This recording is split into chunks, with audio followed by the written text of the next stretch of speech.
Yes guys, welcome back to another video. Welcome to the George Benson Football Channel. Today, I want to talk about why resolving the issues with Romelu Lukaku is actually, or what should be, Chelsea's biggest concern to not be left behind by rivals. But unfortunately, because of the situation we're in, I hope this doesn't end up being the problem that goes under the carpet and ends up biting us in the backside.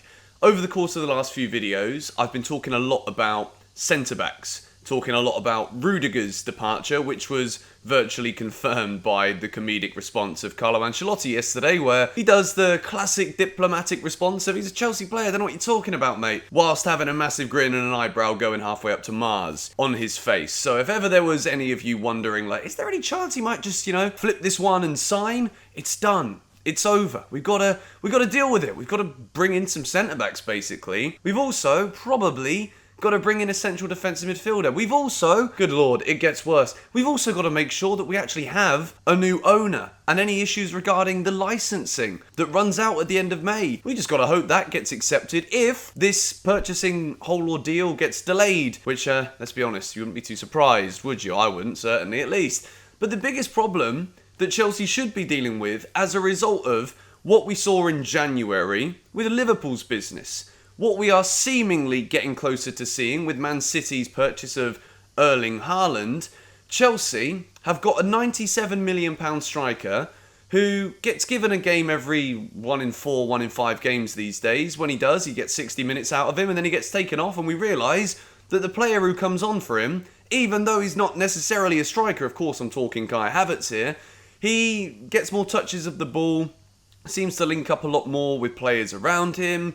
People are trying to find him, which I think is one of the Lukaku criticisms that kind of give him a bit of leverage. People use the fact that players don't look to pass to Romelu Lukaku as a defence mechanism as to why Lukaku is being considered an overwhelming failure. Now, I don't also want to sit here today in this video and just continue to pile on what has evidently been very strong, heavy criticism on Lukaku's back. It doesn't really help anybody, but I put a poll out on Twitter just before I recorded this video. By the time I start editing this video, a couple of hours after I record it, I'm going to show you the results of that poll on the screen now.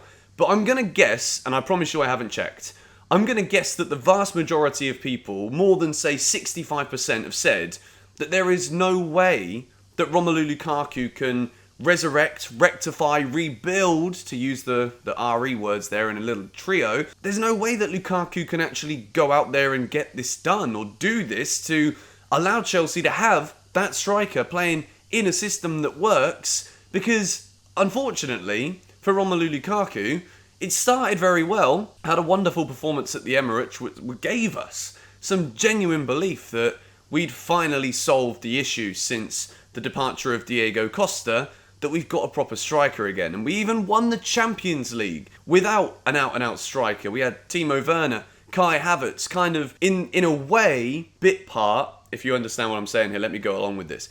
Bit part in the sense of neither of them were seen as out-and-out strikers. So they're bit part strikers.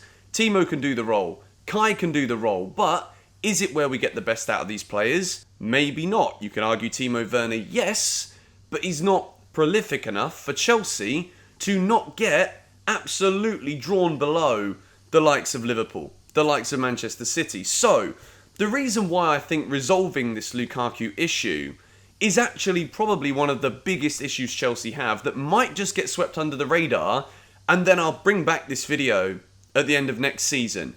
Liverpool, when you think about this quality in the Liverpool side, when you think about this period of success under Jurgen Klopp, it is, in an attacking sense, defined by Firmino, Mane and Salah. Now, what Liverpool have understood and the way that Liverpool conduct their business, they know that with Salah's contract winding down, with the constant interest of your Real Madrids, your Barcelonas, big clubs that could potentially try and offer a new challenge to a Mane, to a Salah.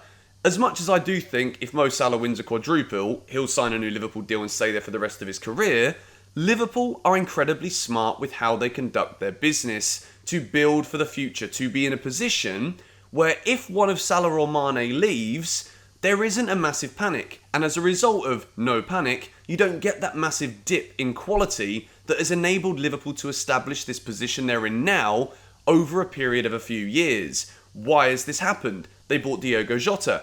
They've also now gone and bought Luis Diaz, who people are saying is the next coming of the holy Neymar. I'd say he could be on the way to that kind of level at Liverpool. So you've got 5 players there in an attack who knows everything about the system implemented from the manager, knows everything about the work rate required of them to not only get the best out of themselves, but make the best out of everyone else around them to become a formidable force who could potentially win a quadruple this season. That's how good Liverpool are. Manchester City, let's talk about them as well in comparison. You've got there, when you look at the squad, you've got 2 teams of 11 almost that you could actually consider to go out under Pep Guardiola's guidance and probably win 75% of matches in a season. That's how good their overall squad depth is. How Pep Guardiola has managed to make this City team such a dominant force without, let's say, an out-and-out striker. Gabriel Jesus, very, very good player, but he looks to be on his way out of the door too. Man City, Guardiola, have never really fancied Jesus to be a striker that you pick 38 games out of 38 in a Premier League season and bag you 30 goals. What are Manchester City doing now? Well, if Gabriel Jesus leaves, then they have to keep going with Bernardo Silva, false 9. Kevin De Bruyne, false 9. Is this their best positions? Probably not. Could they be utilised in other areas? Yes. What do they need to bring in instead? Well, they went for Harry Kane last summer. That would have been a disaster for everybody else if they'd have got him. Now they're going for Erling Haaland. Manchester City recognise that in order to sustain the level they've set, they have got to make sure that this striker conundrum that they have of continuously playing either wingers or kind of attacking midfielders in false 9 positions is not a sustainable model to keep on building success. So they're going to try and sign Erling Haaland. Chelsea thought that Lukaku was going to be that guy so that I can make statements with the kind of clarity I just did about Liverpool and City. Chelsea thought Lukaku was going to be that guy for us. It hasn't worked out that way. As brilliant and as wonderful as I believe Kai Havertz is, do I think he's an out-and-out number 9 kind of striker that will enable Chelsea to not have to go out and buy a striker this summer? No, I think Kai Havertz could be utilised in other areas, even though what we're seeing from him through the middle has been the best. Armando Broja. Again, can I sit here with any genuine realism and say, Broja's going to come back next season? We don't need to think about this. We don't need to consider Darwin Núñez's, Harry Kane's, Erling Haaland, Lewandowski's at Bayern Munich if he doesn't sign a new deal. Chelsea have got to go out and solve this issue. And I don't think, this is the point of clarity that led me to this video, was I just don't think Lukaku's ever going to be that striker with Thomas Tuchel as the manager. Do I think that persisting with Lukaku and not taking a risk of either trying to sell him, sending him on a Quadrado-esque kind of loan deal back to Italy and then going out and buying somebody new to solve this issue, I don't think Chelsea can afford to do that. Because I think when we look at the business that Liverpool and City have done to establish themselves where they are today, this issue of whether or not Lukaku's our man could end up being swept under the rug because we've got to replace centre-backs, CDMs, maybe even wing-back options too, and then Chelsea sink further and further behind. It sounds as though I've just gone out and thrown Kai Havertz under the bus here. I haven't, because I think Kai Havertz is a special player who will score a lot of goals for Chelsea, who works so well for the team and is a definitive focal point when he plays. But do I think, as Kai Havertz develops, this is where any club, be it Chelsea or, God forbid, he goes somewhere else, is that where we're going to see the best out of Kai Havertz throughout his career? No. There's other options too. You got Christopher Nkunku at RB Leipzig, but does one good season at RB Leipzig fill me with the same confidence that Chelsea can sign this guy and therefore compete directly with Liverpool? With Man City? Not quite. Darwin Núñez, same kind of thing. Does it for Benfica. Looks like a wonderful striker. David Villa-esque, some would say, from the way that he plays. That's the way I compare him. Could be absolutely wonderful, but is he going to be that striker to come in and solve Chelsea's problem? It could be. All of these strikers that you're seeing the graphics up on the screen now, Harry Kane is the dream.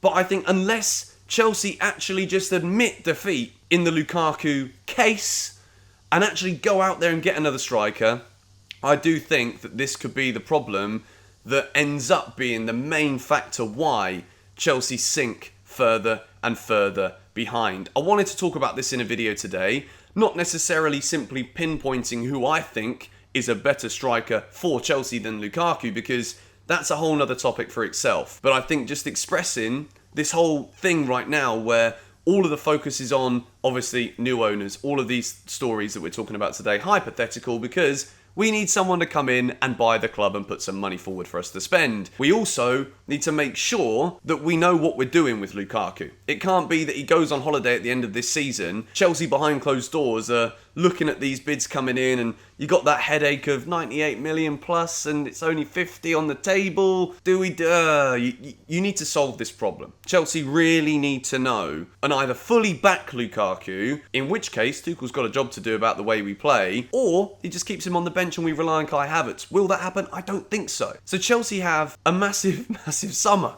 ahead here, in a nutshell, to wrap this one up. And I don't think, despite all of the focus we've got on centre-backs, new owners, and CDMs, those are the three things I'm hearing talked about the most, let's not forget this one too. Maybe you think I'm just throwing Lukaku under the bus unfairly, but we've nearly had a whole season now. It's not worked. That's just where I stand on it. Let me know what you think is the right option in the comments down below, and then I'm going to do a backup video after this one, gauge you guys' feedback, and talk about what Chelsea should go out on a limb and actually do. So yeah, hit the like button if you enjoyed this, and then news as normal. We'll be back tomorrow, and 6 things we learned after the game. Busy week for Chelsea, busy week on GBFC. Make sure the notifications are on. Subscribe if you are new. Come on, you Blues.